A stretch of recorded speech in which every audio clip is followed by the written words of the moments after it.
오늘은 출애굽기 강의 46번째 시간인데요. 송아지란 제목으로 말씀 나누겠습니다.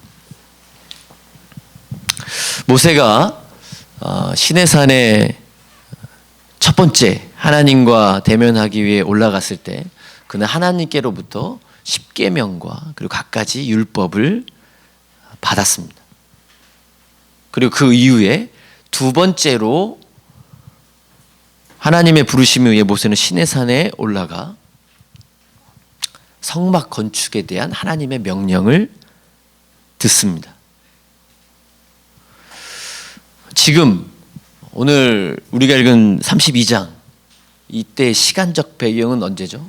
두 번째 모세가 하나님을 만나기 위해 시내산 위로 올라가서 성막을 이렇게 지어야 된다라고 하는 하나님의 명령을 듣고 있을 그때죠. 근데 그때 시내산 밑에서 어떤 일이 벌어지고 있었을까요? 오늘 본문의 말씀이 그 시내산 밑에서 백성들 가운데 이루어지고 있던 한 가지 사건을 보여주고 있습니다. 한마디로 말해서 그들은 송아지 형상을 만들었습니다. 우리가 한번 생각해 볼 것, 이스라엘 백성들이 왜 송아지 형상을 만들었을까요?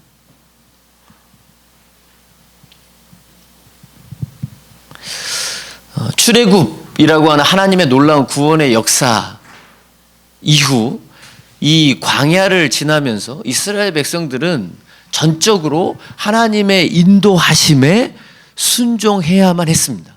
그렇죠? 하나님이 앞에서 이동하시면 그것을 따라 이동했고, 하나님이 멈춰 서면 이스라엘 백성은 그곳에 멈춰 서야만 했어요. 그런데 지금 그 하나님의 인도하심을 눈에 보이지 않는 하나님을 대리하여 인도에 갔던, 주도했던 이 지도자 모세가 이스라엘 백성들의 눈에 보이지 않은 지가 벌써 40일이 지나고 있는 거죠. 광야 한가운데 이스라엘 백성은 이제 어디로 가야 하는가? 언제까지 기다려야 하는가? 다시 뒤로 돌아가야 할까? 어디로 가야 할지를 막막해 할 수밖에 없는 상황에 놓여 있었다라는 거죠. 한밤중에 어디로 갈지 몰라 할 때 우리 마음에 생겨나는 자연스러운 감정이 있다면, 마음에 피어나는 한 가지 열매가 있다면 뭘까요? 내가 길을 모르는 그곳에서 아무것도 보이지 않고 어디로 갈지 모르는데 이 캄캄한 어두운 강야 같은 곳에서 기다리고 있어야만 해요. 근데 어디로 가야 할지를 모르겠어요. 누가 안내해 줄 인도자가 없어요. 그렇다면 우리의 마음에 자연스럽게 생겨난다라고 볼 수 있는 마음은 불안함입니다. 불안함. 불안감이 우리 안에 피어날 수 있습니다. 또 특별히 이 신앙생활을 해 나가고 있는 우리 신앙인의 삶을 들여다보면요, 우리의 인도자 되시는 하나님이 우리에게 뭔가 보여주지 않아요. 우리 앞에서 항상 계셔야만 하는, 또 우리의 손에 닿게 있어야만 할 것 같은 하나님이 내 곁에 존재하지 않은 것 같은 느낌이 들 때가 있어요. 그러면 우리 신앙인들에게 자연히 일어나는 게 마찬가지로 불안감이라는 겁니다. 자, 왜 그렇게 볼 수 있냐면요, 시편 22편에 보면 시편 기자가 이렇게 하나님 앞에 절규합니다. 뭐라고 하냐면요, 내 하나님이여, 내 하나님이 어찌 나를 버리셨나이까? 어찌 나를 멀리하여 돕지 아니하시오며 내 신음소리를 듣지 아니하시나이까. 하나님이 내게로부터 멀어진 것 같아요? 하나님이 내게 음성을 들려주지 않아요? 하나님이 내 인생을 앞에서 인도해 가지 않는 것 같을 때 우리 신앙인들의 자연스럽게 일어날 수 있는 것은 불안함과 탄식입니다. 왜 나를 버리셨습니까? 이 모습이 누구에게도 드러나냐면 예수님께도 드러났습니다. 십자가 그곳에서 철저하게 하나님 아버지로부터 버림받으셨던 예수님의 마지막 음성이 무엇이었습니까? 아버지요, 아버지요, 어찌하여 나를 버리셨나이까? 하나님 앞에서의 절규가 예수님께도 드러나죠.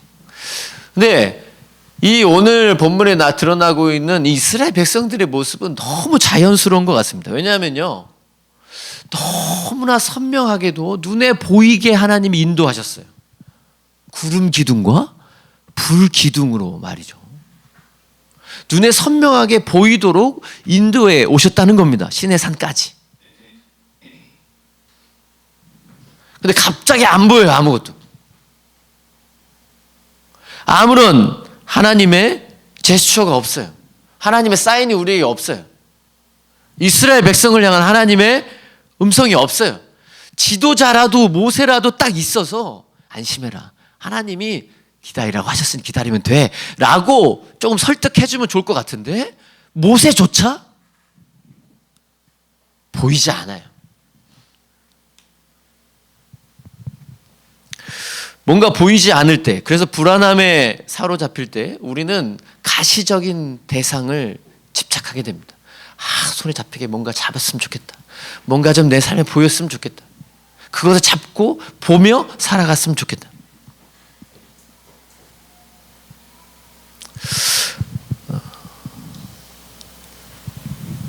제가 중고등학교 시절에 여름 수련회를 하면 왜 그때는 교회에서 왜 그런 걸 했는지 모르겠어요. 수련회 때 항상 담력 훈련을 했습니다. 왜 교회에서 담력 훈련을 했는지 모르겠지만 더 담대해지라고 한 건지는 모르겠습니다.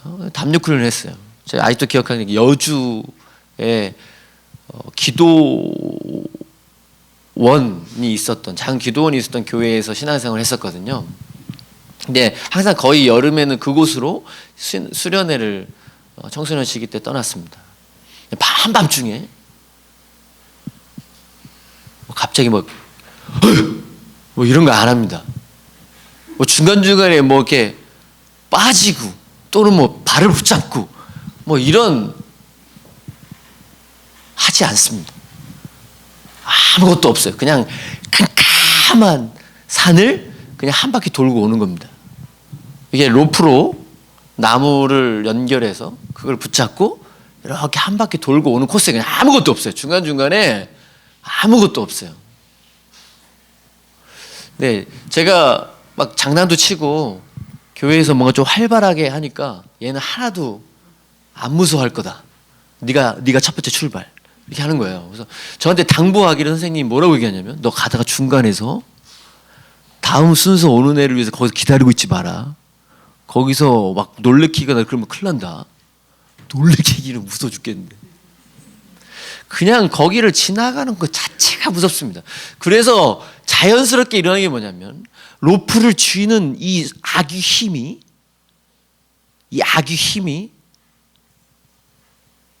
헐크를 능가할 것 같습니다.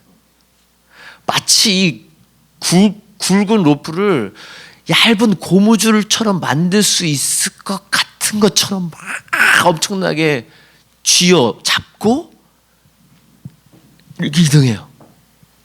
그렇게 막 안 무서울 것 같은, 무서움이 없을 것 같은 제가 벌벌벌 떨면서 식은땀을 흘리면서 한 바퀴를 돌고 옵니다. 뭔가 붙잡고 싶어져요. 아무것도 보이지 않으면, 두려우면, 불안하면 뭔가 눈에 보이는 뭔가라도 있으면 좋겠어요. 그것에 의지해보고 싶은 거죠. 불안함으로 인한 조급함, 기다리지 못함, 그것으로 인하여 이스라엘 백성들은 눈에 보이는 뭔가를 만들기로 결정합니다. 형상을 만들죠. 오늘 성경에 보면 송아지 상을 만들었다고 표현합니다. 이건요, 성경의 기록의 히브리어의 조롱적 의미를 가지고 있습니다. 당시 이 메소포타미아 지역과 이집트에서 황소 형상을 신으로 숭배했던 자연스러운 문화가 있었어요. 그러면 거대한 어떤 황소 형상을 만들었겠죠. 근데 하나님의 시각으로 본 이것은 뭐에 불과하냐면 송아지 같은 거에 불과하다는 거예요. 하나님이 눈에 보이지 않으시니까, 하나님이 내게 말씀하지 않으니까, 하나님이 내게 침묵 속에서 기다리라고 하시니까 불안한 나머지 그들이 당시에 유행하고 있던 황소상을 만들었는데 송아지에 불과한 그 어떤 모습을 만든 거죠. 당시 그곳에서 당시 그들에게 익숙한 황소상을 만들었습니다. 왜? 그것으로부터 안위를 얻고 싶은 거예요. 지금의 불안함을 해소하고 싶은 거죠. 하나님이 나와 함께하지 않는 것 같은 이 불안함 속에서 그것을 극복해 보고자 하는 인간의 나약함이 드러납니다. 근데 한번 질문하고 싶습니다. 이걸 비난할 수 있겠습니까? 우리가 이 성경을 보면서 이스라엘 백성들 진짜 못돼 처먹었네 이렇게 할 수 있을까요? 이러면 안 되지 않느냐? 어떻게 이럴 수 있지? 하나님이 놀라운 기적 같은 역사로 출애굽을 시키셨는데 형상을 만들어? 이렇게 쉽게 비난할 수 있는 문제일까요? 저는 자연스러운 모습이라고 봅니다. 우리에게도 충분히 일어날 수 있는 자연스러운 모습인 것 같다는 거죠. 또 그들은 자신들이 가지고 있는 소유 가운데 또 가장 가치 있는 금을 모아 만듭니다. 이것 또한 자기 위안을 삼기 위함이죠. 우리가 가지고 있는 가장 소유한 것 중에 가장 중요한 것을 모아 그것으로 신을 만든다면 그것이 우리를 도울 것이다. 도울 것이다. 도울 수 있다. 우리를 지금의 이 불안함으로부터 해방시킬 수 있다. 어찌 보면요, 이스라엘 백성들의 그 당시 나름의 최선을 다한 선택이었다고 볼 수 있는 거죠. 자신들의 불안함과 하나님의 침묵 속에서 이것을 극복해내기 위한 최선의 선택이라는 겁니다. 자, 그러면 이스라엘 입장에서는 최선일 수 있어요. 우리가 바라볼 때도 최선의 선택일 수도 있어요. 자, 그런데 하나님의 눈에는 어떻게 보였을까요?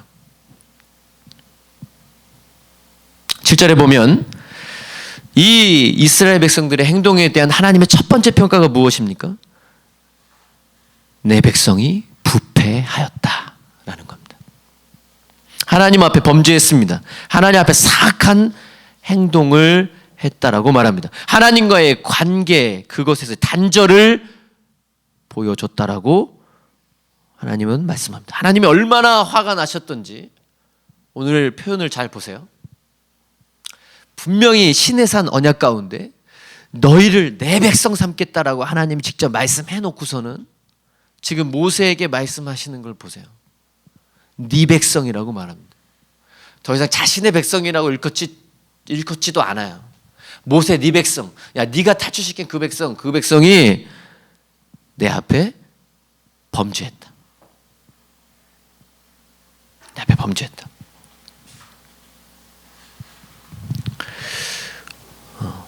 우리의 삶에도 자연스럽게 나타나는 것 아니겠습니까? 하나님의 마음이 좀 이해되는 것 같아요. 우리 자녀들이 정말 속썩이고 정말 말 듣지 않고 정말 이놈의 새끼 막 할 때 부부끼리 하는 대화 가운데 뭐가 있습니까? 당신 닮아가지고 당신 닮아서 저런다고 나 닮은 건 없어요. 당신 닮았지. 네. 저도 이런 얘기 많이 듣습니다. 아유, 서씨들. 네. 그곳에 한 씨의 피도 흐르고 있는데, 네. 하나님이 극노하셨던 것 같아요. 대노하신 것 같아요. 모세 네 백성이라고 말합니다. 자신의 백성으로 여기고 싶지 않다라고 하는 어떤 하나님의 이 마음이 보여지는 것 같아요.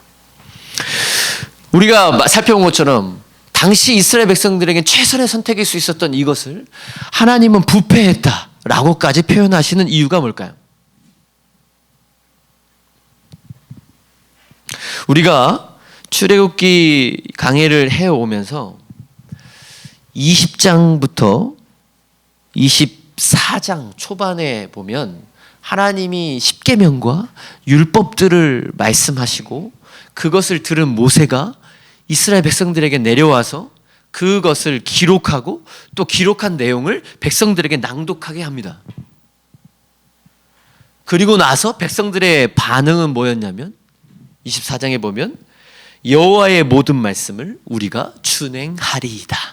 아멘 할렐루야까지 했습니다. 하나님의 율법을 들려줬고 또 그것대로 준행하겠습니다. 순종하겠습니다. 그것에 따라 살겠습니다. 라고 이스라엘 백성들이 이미 다짐했어요. 그렇다면 이 송아지 형상을 만든 이 이스라엘 백성들의 행위, 하나님의 율법 가운데 딱 배치되는 게 떠오르시죠? 뭐가 배치되죠? 이계명. 제2계명. 너를 위하여 우상을 만들지 말라. 출애굽기 강의를 하면서 십계명 부분에서 하나하나 살펴보면 말씀드렸습니다. 너를 위하여, 핵심은 여기 있어요. 송아지 형상, 그 형상 자체를 만들었다는 것에 문제가 있는 게 아니라 하나님 그분 중심으로 그분의 때를 기다려야 할 우리가 나를 위하여 하나님의 때를 끌어옵니다. 나를 위하여 하나님의 뜻을 끌어올 수 있다고 생각합니다. 나를 위하여 하나님의 능력을 내 삶에 가져올 수 있다라고 생각한다는 거예요. 그게 바로 송아지 형상을 만든 오늘의 모습입니다. 그래서 하나님이 부패했다라고 말씀하시죠. 우리 그리스도인의, 현대 그리스도인의 우리의 모습과 똑같은 것 같아요. 아멘. 주의 말씀대로 준행하리이다. 우리가 이 고백적 선언은 얼마나 자주 하고 또 얼마나 많이 합니까? 그런데 우리의 실제적인 삶의 실천과 또 생애의 열매를 보면 잘 나타나지 않는 것도 사실이죠. 하나님의 말씀대로 살겠습니다. 하나님의 말씀을 준행하겠습니다. 라고 말은 하는데 정말 그 열매가 우리의 삶에 드러나지 않을 때가 많다는 거예요. 너를 위하여 우상을 만들지 말아라. 하나님을 너의 뜻대로 조정할 수 있는 것처럼 신앙생활을 하지 말아라. 기도할 때나 하나님을 믿는다고 말하고 또 신앙생활을 할 때 하나님 중심이 아닌 나 중심으로 신앙생활을 하지 말아라. 하나님 분명하게 말씀해서 우리는 또 아멘 수없이 해왔다는 거예요. 그런데 오늘도 나 중심으로 신앙생활을 할 때가 많다는 거죠. 왜냐하면 내 안에 일어나는 불안함과 조급함과 의심과 이런 요소들이 우리의 삶에 존재하기 때문이죠. 근데 하나님 분명히 말씀합니다. 그것이 하나님의 범죄한 것이라고. 두 번째, 하나님의 이 송아지 형상을 만든 이스라엘 백성들에 대한 두 번째 평가는 목이 뻣뻣한 백성이다 라고 말씀합니다. 목이 뻣뻣하다. 어떤 의미죠? 교만하다는 얘기입니다. 교만하다는 건 어떤 얘기입니까? 하나님을 의지하지 않고 자기 자신을 의지한다라는 겁니다. 내가 가장 가치 있게 여기는 금을 모아서 내가 알고 있고 익숙하고 잘 알고 있는 그 형상을 만들어서 그것을 하나님으로 여긴다면 그것으로 인한 내 삶의 두려움과 불안은 해소될 수 있다라고 하는 내 생각, 내 판단, 내 선택, 그것을 따라 또 실천하는 나의 신앙생활. 그것이 목이 뻣뻣한 거예요. 그것이 교만한 것이죠. 우리가 너무 잘 아는 것처럼요, 이스라엘 백성들은 기다려야만 했습니다. 모세를 기다려야 했어요. 모세가 하나님이 부르셔서 시내산에 두 번째 올라가면서 분명히 말했거든요. 나를 기다리라고. 내가 내려올 때까지 기다리라고. 이스라엘 백성이 듣지 않은 게 아니고 아론이 듣지 않은 게 아닙니다. 다 들었습니다. 그런데 기다리지 못해요. 우리가 하나님의 말씀을 모르는 게 아니죠. 어느 정도 다 알아요. 하나님이 어떻게 우리의 삶에 역사하는지도 어느 정도 다 알아요. 그런데 기다리지 않아요. 내 마음이 먼저예요. 지금의 내 불안함이 먼저예요. 지금의 내 조급함이 문제예요. 그것을 먼저 붙잡으려고 하는 우리의 신앙생활도 오늘 여기에 존재한다라는 겁니다.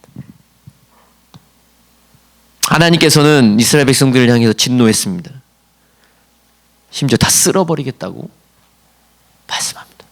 모세 보고 니랑 내랑 다시 시작하자 라고까지 합니다. 원점에서 다시 시작하자는 거예요. 그렇게 힘겹게 출애굽시켜 놓고서 지금 이 시내산 밑에서 이스라엘 백성 모두를 전멸시키고 모세와 다시 새로운 민족을 꾸려 나가시겠다라고 한 생각까지 모세에게 피력하고 있는 하나님의 극대노를 우리는 보고 있습니다.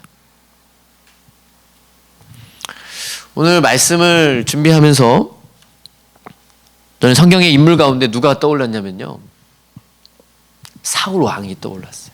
사울 왕. 우리가 사울 왕의 이야기하면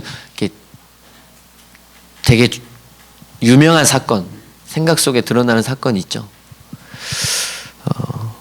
사무엘상 13장에 나오는 이야기인데요, 이 블레셋과의 전투를 앞두고 있었습니다.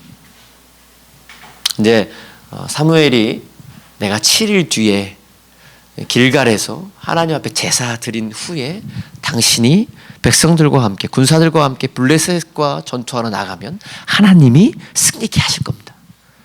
기다려 주십시오 라고 왕에게 이야기를 하죠. 7일이 지났어요. 근데 사무엘이 오지 않아요. 사무엘이 오지 않을 분들은 어떤 일이 벌어지냐면 너무 계속 기다리니까 함께 싸우겠다고 모였던 백성들이 막 흩어집니다. 예.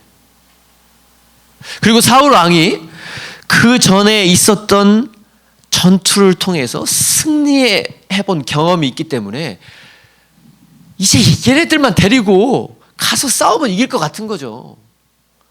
근데 막 흩어지고 있단 말이에요. 조급해졌어요.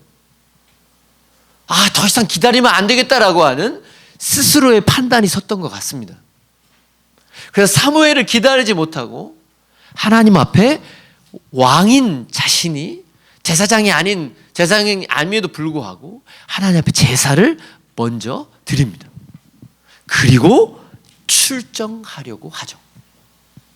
그때 마침 사무엘이 등장합니다. 그래서 사울을 향하여 사무엘이 뭐라고 이야기하나요? 하나님이 당신을 버리셨습니다 라고 이야기하죠. 도대체 뭘 그렇게 잘못했습니까? 7일 동안 그래도 기다렸잖아요. 조금 덜 기다려가지고 제사 한번 먼저 드렸을 뿐인데 그게 뭘 그렇게 잘못한 거죠? 근데 너무 심한 말을 합니다. 사무엘은 하나님이 당신을 버렸노라고. 이제 하나님이 당신과 함께하지 않을 거라고 말하죠. 사무엘상 13장 12절 말씀에 보면 사울 왕이 핑계대는 모습이 나오거든요. 사무엘 선지자를 향해서. 그는 이렇게 말합니다. 이에 내가 이르기를 블레셋 사람들이 나를 치러 길갈로 내려오겠거늘 내가 여호와께 은혜를 간구하지 못하였다 하고 부득이하여 번제를 드렸나이다. 이렇게 말합니다. 부득이하여. 어쩔 수 없이. 지금 블레셋 저들이 나를 치러 길갈로 내려오려고 하는데 어떻게 기다릴 수 있냐는 거죠. 어쩔 수 없이 행한 것 뿐이라는 거예요. 오늘 본문의 이스라엘 백성들의 모습과 비슷하지 않을까요? 너무 불안한 나머지 어쩔 수 없이 하나님이 너무 40일 동안 너무 오래 기다리게 하니까 모세도 없고 하나님이 음성을 들려주지도 않고 하나님이 구름기둥 불기둥을 우리의 앞에 보여주지도 않아서 너무 불안해서 어쩔 수 없이 부득이하게 송아지상을 만들었습니다. 그게 뭐 그렇게 잘못입니까?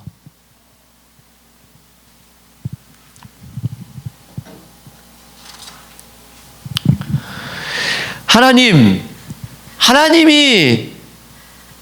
내게, 내 가정에, 하나님이 내 신앙생활 가운데, 하나님이 내 일터 가운데, 하나님이 내 마음 가운데 음성을 들려주지 않고 하나님의 뜻이 무엇인지 분별할 수 있는 그 능력을 주시지 않는 것 같고 하나님의 뜻이 뭔지도 명확하게 보여주지 않아서 내가 부득이하게 내 뜻에 따라 이렇게 그냥 선택했어요. 제가 어쩔 수 없이 제가 괜찮아 보이는 오늘 살아가는 내 현대의 삶 속에서 너무 당연해 보이는 가치관에 따라 그냥 좋아 보이는 거 선택했어요. 지금 내 손에 잡히는 눈에 보이는 거 그거 선택했어요. 그게 뭐 그렇게 잘못했습니까, 하나님? 이렇게 말할 수 있다. 하나님, 세상 사람들 다 그렇게 자녀 교육하는데 내가 그렇게 좀 한들 그게 뭐 그렇게 잘못했습니까? 하나님, 세상 사람들 다 그렇게 선택합니다. 나도 지금 눈에 보이는 그 선택지를 좀 선택했는데 좀 불안해서 나도 이렇게 하지 않으면 뒤처질 것 같아서 선택했는데 그게 뭐 그렇게 잘못입니까, 하나님? 하나님, 예수 믿는다고 하면서 직분자들, 심지어 목사들도 저렇게 행동하는데 나 그렇게 좀 행동한 게 뭐 그렇게 잘못입니까? 이렇게 해도 되는 거 아니에요? 그렇게 하나님 앞에 우리도 얘기할 수 있는 거예요. 그것이 우리의 최선의 선택인 것처럼. 근데 하나님은 그걸 어떻게 보신다고요? 범죄함으로 보신대요. 하나님은 그것을 어떻게 보신다고요? 목이 뻣뻣한 백성으로 보신다고. 하나님 중심이 아닌 여전히 나로 가득 찬 신앙인의 삶을 살아가고 있음을 하나님 오늘 말씀을 통해서 우리에게 보여주고 있다는 겁니다. 내가 믿음을 가지고 있다. 내가 오늘 하나님 앞에서 신앙생활을 한다. 나는 그리스도인이다. 오늘 본문의 맥락 속에서 이것을 정의하자면, 내가 그리스도인이다라는 것을 정의 내리자면 무엇이냐면 하나님을 전적으로 의지하는 것입니다. 불안함 속에서도, 조급함이 일어날 수밖에 없는 우리의 삶의 현장 속에서도 하나님을 전적으로 의지할 수 있는가? 그 사람이 기다릴 수 있거든요. 그 사람이 하나님의 일하심을 기다릴 수 있거든요. 하나님의 일하시는 방식을, 그것에 계속 마음을 들일 수 있거든요. 지금 불안하도, 지금 조급해도, 뭔가 지금 이렇게 선택하는 것이 의심이 가도 하나님을 믿는 자이기 때문에, 하나님을 의지하는 자이기 때문에 오늘 여기서 동일하게 하나님을 신뢰해. 의지하면서 살아갈 수 있다는 겁니다. 근데 우리도 세상 사람들과 똑같이 의지의 대상이 송아지 형상을 만들듯이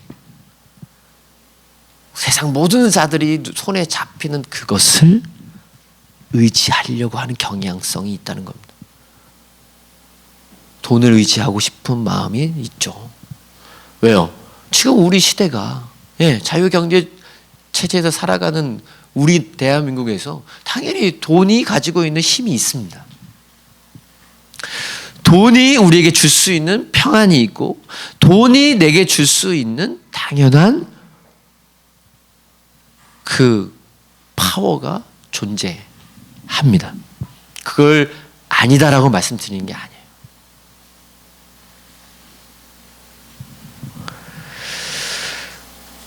사람을 의지하는 것, 그것도 마찬가지죠. 네, 사람이 우리에게 도움이 될 수 있습니다. 사람이 우리의 삶의 중요한 역할을 감당할 수 있습니다. 그런데 이것은 하나님의 도구가 되는 것이지, 하나님의 일하시는 하나의 방식이 될 수 있는 것이지, 절대적인 우리의 의지의 대상이 될 수 있는 건 아니죠. 근데 우리가 그것을 의지하고픈 마음이 있다는 거예요. 근데 그것을 하나님은 범죄함이라 보신다는 겁니다. 하나님은 그것을 그토록 배격하고 싶은 교만이라 여기신다는 거예요. 하나님이 우리의 그 모습을 말입니다. 그렇다면 우리에게 놓여져 있는 것은 뭡니까? 답은 정해져 있어요. 믿음으로 하나님을 의지하는 거겠죠. 자, 그렇다면 하나님을 믿음으로 의지한다라고 하는 것은 무엇이겠습니까? 말한 대로 하나님의 말씀대로 준행하겠습니다 라고 고백한 대로 사는 걸 말합니다. 이스라엘 백성들이 고백하지 않은 게 아니에요. 하나님의 율법이 선포됐을 때 아멘 할렐루야 그렇게 살겠습니다 라고 고백했어요. 신앙적 고백을 했다는 거예요. 근데 그렇게 살지 못했다는 거죠. 상황 앞에, 위기 앞에, 문제 앞에, 불안함 앞에. 우리도 동일하지 않습니까? 우리에게 언제 문제가 없었던 적이 있습니까? 불안함이 없었던 적이 있었나요? 위기가 없었던 적이 있었나요? 항상 순간순간 있죠. 근데 그때 하나님의 말씀대로 준행하겠습니다 라고 하는 고백이 참 열매가 되실 수 있기를 예수님의 이름으로 축복합니다. 그것이 믿음, 진짜 믿음이에요. 그것이 진짜 믿음이에요. 두 번째는 무엇입니까? 그럴 때일수록 내가 또 하나님 앞에서 교만하게 반응하고 있지는 않은가, 내가 목이 뻣뻣한 상태로 하나님 앞에 서 있지 않는가를 돌아보셔야 돼요. 하나님이 목이 뻣뻣하다는 것은 하나님이 들어올 틈을 안 주는 거예요. 내 생각과 내 감정과 내 삶의 자리에 하나님이 들어올 틈새를 주지 않아요. 왜? 내 선택과 내 지금 감정이 더 우선하기 때문에. 그것에 따라 선택하는 것이 가장 합당하다라고 여기는 마음이 있기 때문에. 내가 주인이죠. 내려놓으실 수 있기를 축복합니다. 우리 기독교 신앙과 소위 말하는 이방 종교의 차이가 뭐라고 누누이 설명드려 왔습니까? 이방 종교는 나 중심입니다. 나를 위해 신이 존재합니다. 내가 이만큼 하면 신도 이만큼 해야 돼요. 내가 108번 절하면 108번 절한 그 시간과 내 에너지와 내 쓴 노력만큼 응답하는 게 신이에요. 근데 우리 기독교 신앙은 철저하게 하나님 중심입니다. 내가 108번 절했어도 하나님이 똥콩만큼도 안 줄 수도 있어요. 하나님 침묵할 수도 있어요. 근데 내가 하나님 앞에 한 번도 절하지 않아도 하나님은 은혜로 역사하실 수도 있습니다. 하나님 중심.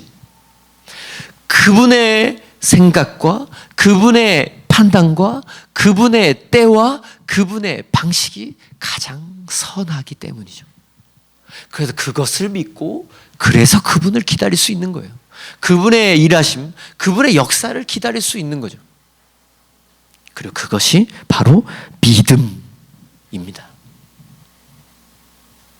우리가 오늘날 뭔가 만들어 놓지 않죠. 그렇기도 하나요? 집에 황금 돼지 했대. 황금 돼지 상을 만들어 놓고 막 거기 절하고 그러진 않잖아요. 마음에 좀 위안을 얻으실 수도 있었겠지만 우리가 뭔가 형상을 만들어 놓지 않습니다. 근데 형상을 만든다는 거의 핵심을 아셔야 돼요. 나를 위하여. 나를 위하여. 우상숭배라는 거예요. 하나님 중심의 신앙이 우리의 믿음인 줄 믿습니다. 절대적으로 하나님 중심의 신앙이 우리의 믿음입니다.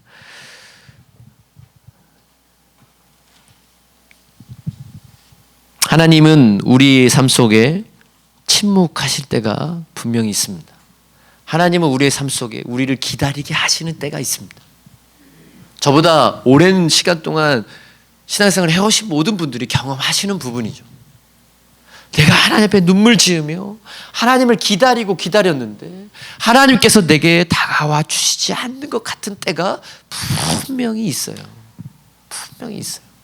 그럴 때 우리에게 찾아오는 이 불안함, 그래서 조급함, 또 하나님의 인도하심에 대한 의심, 그것을 이길 수 있는 것은 나를 위하여 눈에 보이고 손에 잡히는 그 어떤 것을 의지하는 것이 그것을 이기는 것이 아니라 믿음으로 절대적으로 신실하신 하나님을 기다리는 것임을 오늘 분명하게 깨달으실 수 있기를 간절히 소망합니다. 하나님 그분을 정말 신뢰하시죠? 하나님 그분 살아계심을 진짜 믿으시죠? 하나님 그분이 하시는 것이 가장 선하심을 정말 고백하시죠? 그렇다면 그 믿음으로 오늘을 하나님을 참 신뢰하며 살아가실 수 있기를 예수님의 이름으로 축복합니다. 기도하겠습니다. 하나님 아버지,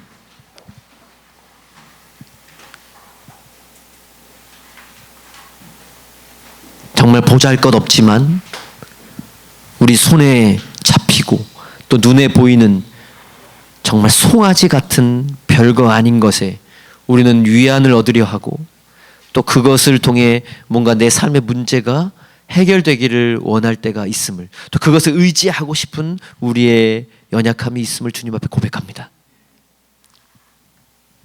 믿음을 가지고 있다고 하지만 여전히 우리의 삶 속에 기다리지 못하고 순종하지 못하고 나를 위하여 하나님이 아닌 우상을 의지할 때가 있음을 고백합니다. 돈을 의지하고 싶을 때가 있고 사람을 의지하고 싶을 때가 있고 권세를 의지하고 싶을 때가 있습니다. 세상의 지식을 의지하고 싶을 때가 있습니다. 하나님 아버지, 당신이 우리에게 가장 능력이며 당신이 우리에게 가장 선하시며 당신이 세상 그 어떤 것보다도 가장 지혜로우시며 당신의 인도하심이 가장 강력함을 오늘 주님 앞에서 믿음으로 우리가 고백하고 싶습니다. 하나님 그것으로 또 삶을 살아가는 열매가 맺혀지게 도와주시고 나로 가득 찬 목이 뻣뻣한 백성이 아니라 주의 말씀 앞에 날마다 나를 죽이며 주의 말씀 앞에 내 고집을 꺾으며 주의 말씀 앞에 엎드려질 수 있는 우리 모두가 되게 하옵소서.